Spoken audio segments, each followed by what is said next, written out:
ชุดแต่งครบจบจากศูนย์ครับคันนี้ Toyota Fortuner 2.4 Leader S ครับคันนี้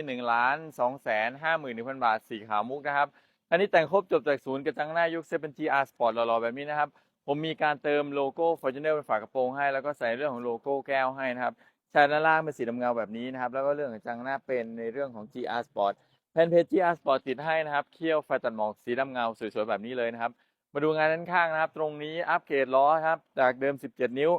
เป็น20นิ้วนะครับเป็นลายก้านวายแบบนี้รอๆพร้อมกับยางนะครับหลังคาทำเป็นสีดำเงาให้ครับกระจกมองข้างดำเงามือเปิดนอกดำเงาและเบ้ารองมือเปิดลายเคปลาร์เท่ๆแบบนี้เลยครับบันไดข้างเดิมครับล้อลอยด้านหลังสวยๆแบบนี้นะครับมาดูงานด้านหลังนิดนึงนะครับด้านหลังมีการอัพในเรื่องของสปอยเลอร์หลังทำเป็นสีดำเงาให้นะครับโลโก้แก้วติดให้เรียบร้อยครับชายด้านล่างตรงนี้นะครับเป็นสไตล์ GR Sport สวยๆนะครับรวมถึงเจ้าตัวแผ่นเพจ GR ด้วยสนใจรถแต่งหล่อครับคันนี้แต่งครบจบจากศูนย์ครับเซลล์เสน่ห์โตโยต้าโคราช0807989003ผมมีจองออนไลน์ทำสัญญาถึงบ้านรวมถึงขับรถส่งมอบทั่วประเทศครับขอบคุณครับ